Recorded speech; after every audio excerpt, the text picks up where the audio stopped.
अस्सलाम वालेकुम जी।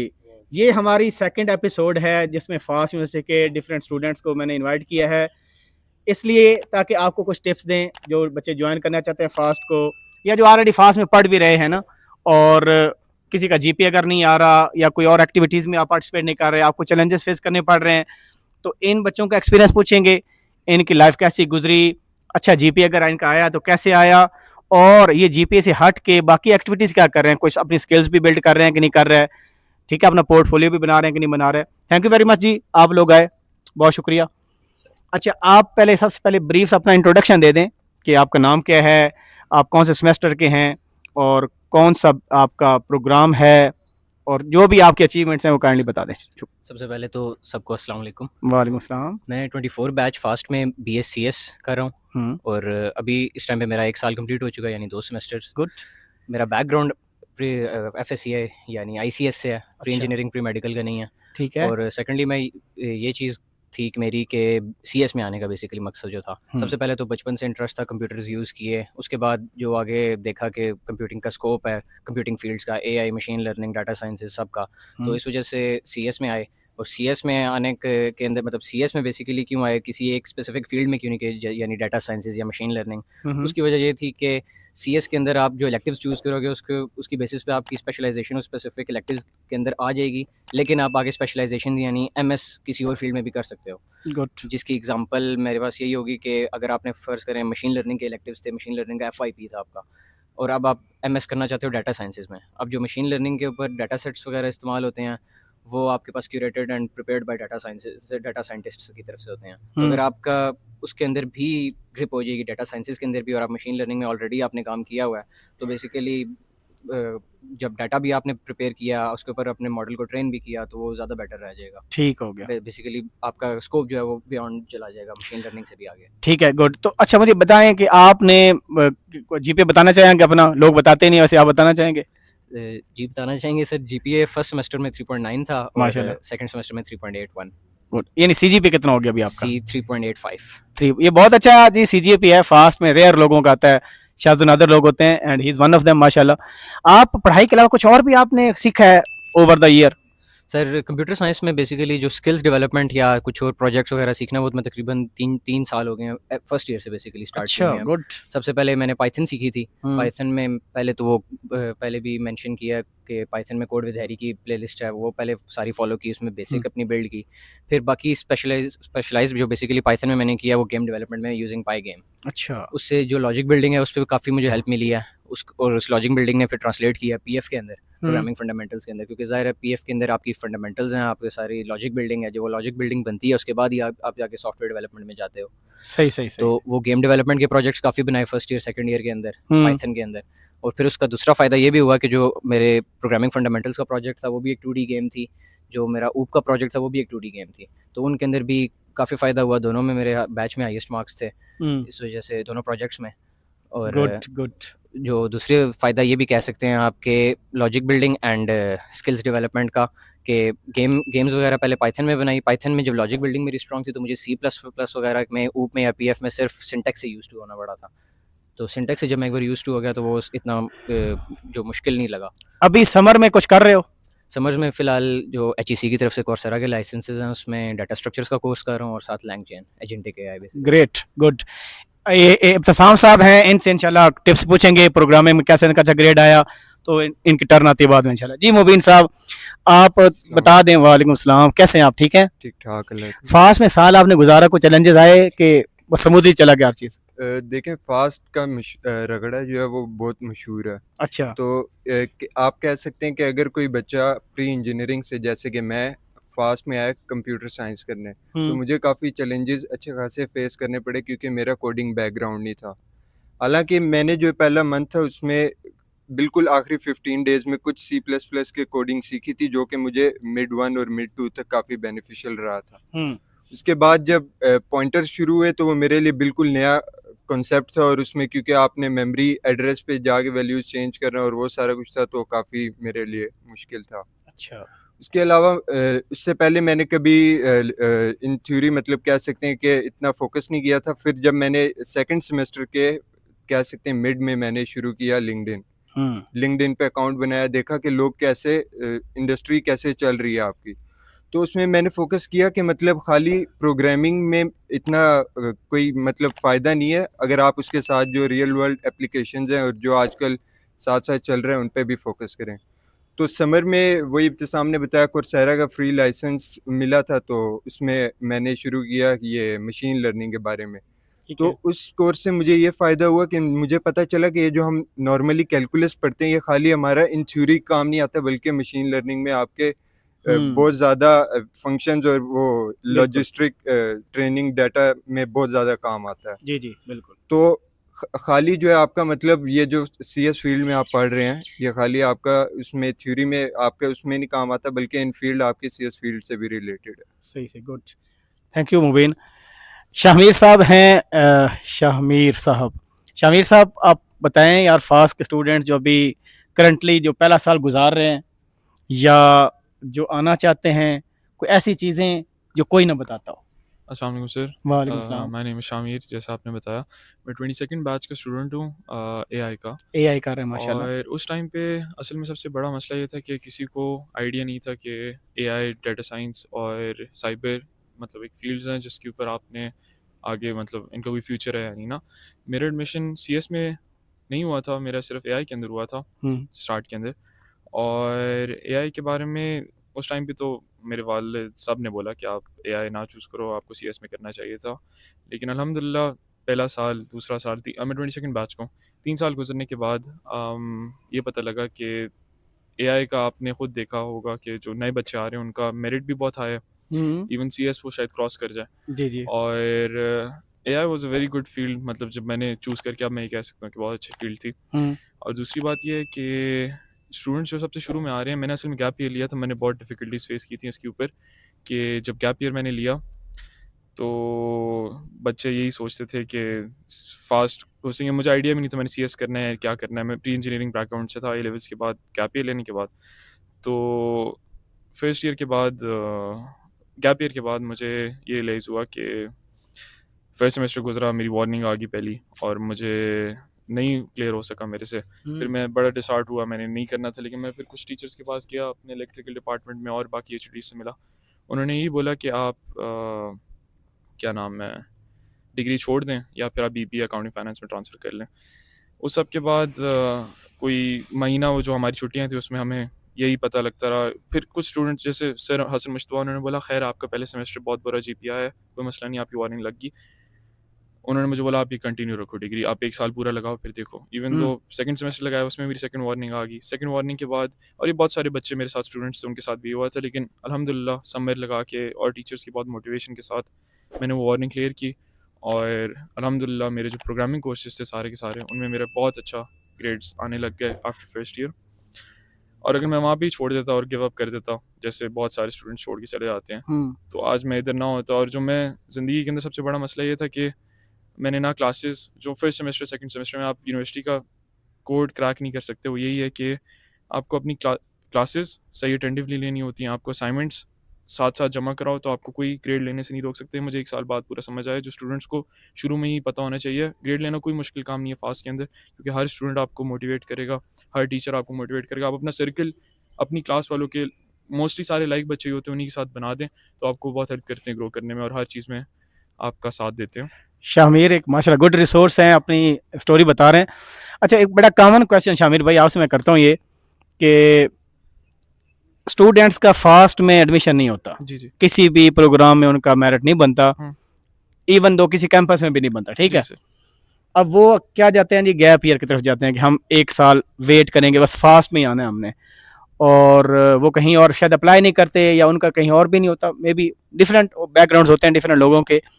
आप क्या सजेस्ट करते हैं कि बच्चे को गैप ईयर लेना चाहिए? सर, अगर स्टूडेंट को लगता है कि वो एडमिशन ले सकता है और उसके अंदर आइडिया है, तो मेरी थॉट काफ़ी लोगों से डिफरेंट होगी, क्योंकि मैंने जब 3 साल यहाँ गुजारे हैं ना, मुझे बात पे फर्म बिलीव है कि फ़ास्ट बेशक पाकिस्तान के लिहाज से ये बात सच है कि वो नंबर 1 यूनिवर्सिटी आपकी पढ़ाई के लिहाज से सीएस के लिए, लेकिन आपके पास से बेहतर ऑप्शन भी नहीं है पाकिस्तान के अंदर।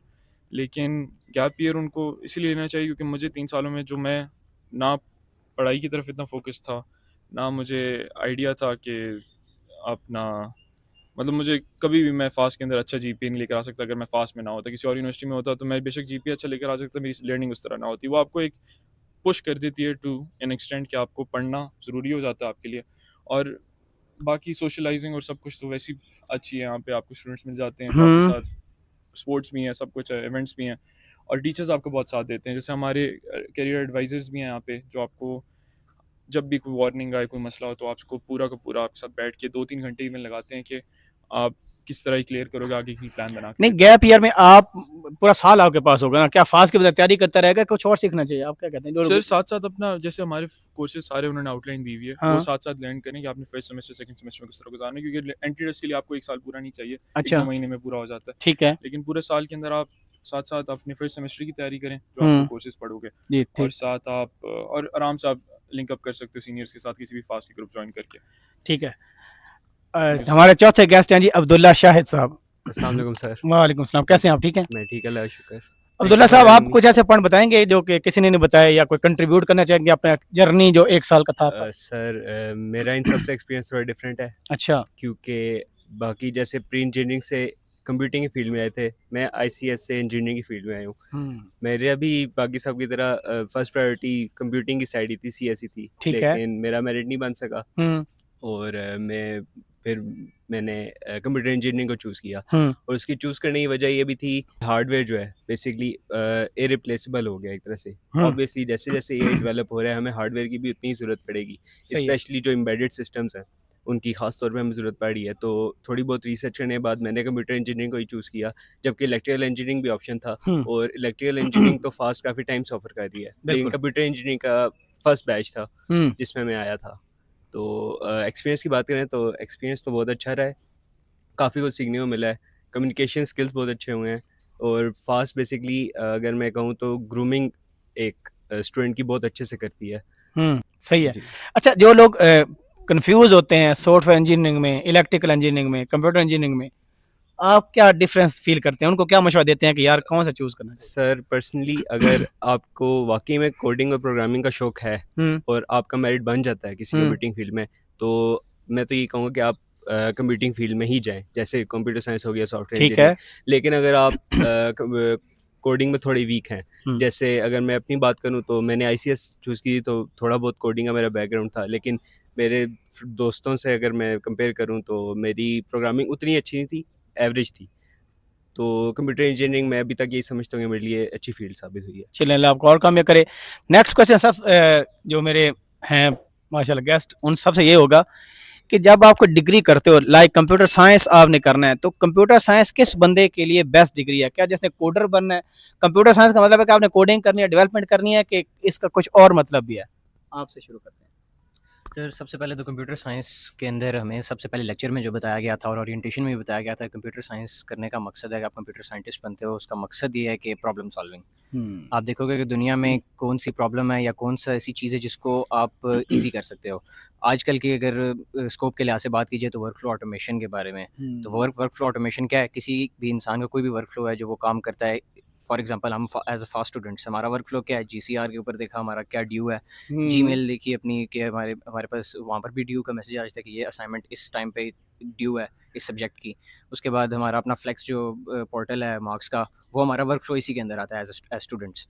तो हम उसको भी ऑटोमेट कर सकते हैं, that is providing for the society. Problems उसमें ये आ सकती हैं कि हम कुछ बच्चों को बेसिकली मसला आता है टाइम मैनेजमेंट का, या मसला आता है उनको डेडलाइंस याद रखने का, कि क्योंकि असाइनमेंट्स भी अच्छी खासी आती हैं, तो जब वो ये चीज़ नहीं उनसे मैनेज होती है, अभी एक प्रॉब्लम है, इस प्रॉब्लम को फिक्स करने के लिए हम क्या कर सकते हैं? एजेंटिक एआई की तरफ की नज़र से देखें तो हम ये कर सकते हैं कि एक एआई एजेंट बना सकते हैं जो बेसिकली इन तीनों प्लेटफॉर्म्स के थ्रू कम्युनिकेट करके यूज़र के लिए एक यूज़र फ्रेंडली वेबसाइट भी हो सकती है, ऐप भी हो सकता है, जिसके थ्रू वो चैट बॉट होगा, चैट बॉट से बोले और वो चैट बॉट आपकी जीसीआर के ऊपर आपके जीमेल को एक्सेस करके आपकी सारी डेडलाइंस एक यूज़र फ्रेंडली मैनर में आपको प्रेजेंट कर दे और एक प्लान बना के दे दे। ये प्रॉब्लम अच्छा, सॉल्व वैसे कर देगी। अभी ठीक है, आप मुबीन बताएं या चलें आप ही बता दीजिएगा, कोई मसला नहीं है। कि अगर एक बंदा डिग्री करता है, कहते हैं जी फास्ट से मैं इस वजह से डिग्री कर रहा हूँ कि फास्ट का बड़ा नाम है, ठीक है। अगर फास्ट में डिग्री करते हैं लेकिन आप कोई स्किल सेट नहीं बनाते, कोई आपका सोशल नेटवर्क नहीं है, कोई सोसाइटी ज्वाइन नहीं की हुई, कोई प्रोजेक्ट्स नहीं करते, तो ऐसी डिग्री का कोई फ़ायदा है? सर ऑनेस्टली फास्ट से कर डिग्री करने के बाद स्किल्स, क्या किसी भी यूनिवर्सिटी से डिग्री करने के बाद अगर आपके पास स्किल्स नहीं है तो आपका कोई फ़ायदा नहीं है, क्योंकि यूनिवर्सिटी से आपको जो डिग्री मिलेगी उस पे जो डिग्री का फॉर्म होगा, जो भी जीपीए होगा आपका, वो आपको सिर्फ इंटरव्यू के टेबल तक लेके जाएगा। वो ये सही है। बताएगा कि आपने जो स्टडी किया वो कितनी महारत से स्टडी किया है। आगे आपने जो प्रैक्टिकल लाइफ में करना है, जो जहाँ भी अगर आपने जॉब करनी है या एंटरप्रेन्योरशिप करनी है, उसमें आपके अपने स्किल्स होंगे कि आप अपने आप को कैसे प्रेजेंट करते हो, रियलिस्टिक सिनेरियोज में प्रॉब्लम सॉल्विंग कैसे करते हो, आपको मैनेजमेंट में जा रहे हो अगर मैनेजमेंट कैसे करते हो किसी भी चीज़ की, ठीक है। वो आपके अपने स्किल्स हैं। अच्छा, एक बड़ा क्रूशियल क्वेश्चन चलो आपसे पूछ लेते हैं, फिर आप लोगों को भी एक मौका देंगे आपको भी। माशाल्लाह ये इब्तिसाम साहब जो है ना, इब्तिसाम मुग़ल इनका नाम है मुकम्मल, और प्रोग्रामिंग में इनसे हम टिप्स लेते हैं, क्योंकि प्रोग्रामिंग वाहिद कोर्स है ना जिसमें पहले सेमेस्टर वाले बच्चे मार खाते हैं। कोई कहता है मैं बड़ा अच्छा कोडर हूँ, तो फास्ट के जब वो पेपर देखेगा ना तो वहाँ पर बंदा पैनिक हो जाता है। जब नॉर्मली फास्ट में वैसे ऐसे होता है, मैं आपको डरा नहीं रहा, एक रिफ्लेक्शन बता रहा हूँ कि घंटे का पेपर घंटे का नहीं होता, ठीक है, घंटे से ज़्यादा ही होगा, हो सकता है 1 घंटा 20 मिनट का हो। तो इसका मतलब ये नहीं कि पूरा पेपर ही आपने अटेम्प्ट करना है। ये अभी रियल एग्जांपल देंगे इब्तिसाम अपनी, कि इनके अच्छे ग्रेड्स क्यों आए प्रोग्रामिंग में, और प्रोग्रामिंग की लैब्स में कैसे पढ़ना चाहिए, और ताकि आपको प्रॉब्लम ना हो। अगर प्रॉब्लम हो भी रहा है तो उसका हल कैसे निकालना है, किसी से मिलना है आपने या क्या करना है, जी बताएं इस पर थोड़ा सा। सर सबसे पहले तो अब जो एडमिशन हुआ है, पीएफ आपने पढ़ना है पहले सेमेस्टर में, तो पीएफ पढ़ने से में अब आप अगर नए एडमिशन्स को भी देखें, अगर आप सीएस डिपार्टमेंट में या किसी भी कंप्यूटिंग के डिपार्टमेंट में, उसमें हाफ स्टूडेंट्स वो होंगे जो इंजीनियरिंग और मेडिकल बैकग्राउंड से हैं, हाफ आईसीएस के होंगे। अच्छा। तो हमारी अपनी क्लास जो थी 24 बैच की, उसमें भी यही था कि more than 50% pre engineering pre medical के थे। ठीक है। तो इस वजह से भी ज़्यादा बच्चे स्ट्रगल करते हैं पीएफ में, तो उनके लिए और आईसीएस वालों के लिए भी एप्लीकेबल है। मैं यही कहूँगा कि अभी एडमिशन काफ़ी सारों को अंदाज़ा हो भी गया होगा कि उनका एडमिशन होगा, फास्ट में नहीं होगा, और कल मेरिट लिस्ट भी लग जाएगी। तो उस केस में मैं यही कहूँगा कि आप अभी से थोड़ा बहुत ही सही अपने आप को सिंटेक्स से यूज़ टू करवाएं, C++ के प्रोग्रामिंग के कोर्सेज, जिस तरह कोड विद हैरी का भी पहले भी मेंशन किया था, कोड विद हैरी की मुख्तलिफ प्लेलिस्ट्स हैं, सबसे पहले तो वो देखें। लेकिन जो मैं ये कहूँगा कि अगर यूट्यूब की प्लेलिस्ट को ही फॉलो करके आपका ग्रेड भी अच्छा आ जाएगा, वो बिल्कुल भी नहीं आएगा। उसकी वजह ये है कि फास्ट के अंदर जो पेपर्स होंगे, जो आपकी असाइनमेंट्स होंगी, वो इतने इन डेप्थ कॉन्सेप्ट्स को ट्रीट कर रहे होते हैं, इतने इन डेप्थ कॉन्सेप्ट्स को टेस्ट करते हैं कि वो किसी यूट्यूब वीडियो या किसी चैट जीपीटी से पूछो, ग्रॉक से पूछो, क्लॉड से पूछो, वो नहीं बताएंगे। वो ऐसे डाटा के ऊपर ट्रेन हुए हैं जो डेली लाइफ में इस्तेमाल होता है। अब एग्जांपल उसकी है कि पॉइंटर्स आजकल C++ में मेन स्ट्रीम में कोई नहीं यूज़ करता, वो ऑटोमेटिक गार्बेज कलेक्शन में यूनिक पॉइंटर्स यूज़ करते हैं लाइब्रेरी से। लेकिन पॉइंटर्स को समझना भी लाजमी है, क्योंकि अगर आपको एक चीज़ समझ नहीं आएगी आप उसको इस्तेमाल नहीं कर सकते। तो समझने के लिए आप कभी जीपीटी से अगर पूछोगे कि पॉइंटर्स का एक लेक्चर आपको बता दे या नोट्स बना के दे दे, तो वो आपको इन डेप्थ नोट्स कभी भी नहीं बना के दे सकता, जो फास्ट के लिए या किसी भी यूनिवर्सिटी के लिए काम आए। वैसे इसके लिए जो स्टार्टिंग आउट C++ बुक है टोनी ग्रेटिस की, बहुत अच्छी किताब है। वैसे मैंने भी कुछ ड्राई रन्स आगे पर अपलोड करूंगा इंशाल्लाह, मेरा प्लान है वैसे, ठीक है। तो और ड्राई रन्स वगैरह आपने अच्छा ग्रेड कैसे लिया, आपने क्या किया था? यूट्यूब एक तो आपने प्लेलिस्ट देखी, ठीक है, उसके अलावा एक्स्ट्रा आपने क्या किया था? सर एक्स्ट्रा के लिए यही किया था कि जो टोनी गैडिस की बुक जो आपने मेंशन की है, उस बुक को पढ़ो। अच्छा। वो तो लोग यही करते हैं कि जो क्लास में लेक्चर लिया उसके नोट्स बना लेते हैं या स्लाइड्स पढ़ लेते हैं, हाथ से कोडिंग करते थे आप या नहीं करते थे? हाथ से कोडिंग करना बेस्ट फॉर्म है कोड को लर्न करने का, फंडामेंटल्स लर्न करने का, सिंटेक्स याद रखने का। अगर पीएफ में खास तौर पे कागज और कलम जो है बेस्ट कंपाइलर। और अगर एक बंदा स्ट्रगल कर रहा है, उसके मिड 1 में लेट्स सपोज 50 में से 2 नंबर आए हैं, तो उसके लिए क्या तजवीज़ करते हैं? 50 में से 2 मिड्स जो पीएफ के हैं, मिड्स में उनमें आती ड्राई रन्स हैं, ड्राई रन्स के हाथ से कोडिंग है सारी। तो अगर एक बंदा स्ट्रगल कर रहा है तो क्या करे? फॉर एग्जांपल वो किसको अप्रोच, किस सीनियर से मशवरा लेना चाहता है या क्या? मशवरा ले, सीनियर्स अभी आपको मिलेंगे, जिस तरह अभी 22 बैच के भाई हमारे साथ ये सीनियर हैं, हम लोग भी होंगे आपके पास। और दूसरी चीज़ है, आप सीनियर से मशवरा करने के बाद भी जब तक आप खुद कुछ नहीं करेंगे, और खुद क्या करना है, प्रोग्राम जो भी टोनी गैडिस की बुक में जिस तरह आपने मेंशन किया, जो प्रोग्राम्स होंगे उनको लिखो, लिखने के बाद उनमें चीज़ों को चेंज करो। पॉइंटर है, पॉइंटर की टाइप चेंज कर दो, कास्ट कर दो उसको, पॉइंटर के अंदर कोई चीज़ ऐड कर दो। C++ ऐसी नहीं हर चीज़ में एरर दे देगी, उसके अंदर कोई ना कोई नई चीज़ हमेशा। पॉइंटर जरूरी वजह से भी हैं, आगे ओप में भी यूज होते हैं, डाटा स्ट्रक्चर में भी यूज होंगे, तो आपकी जान नहीं छोड़ेंगे। हाँ, जावास्क्रिप्ट में नहीं है, बाकी पाइथन में नहीं है। आप बताएंगे मुबीन कुछ फाइनल टिप, ऐसी कोई बात बताओ यार, कंक्लूड करते हैं वीडियो को, लेंथ थोड़ी बड़ी हो रही है, ठीक है। तो कुछ आपके पास ऐसे पॉइंट्स हों जो ऑडियंस को फ़ायदा दे सकें।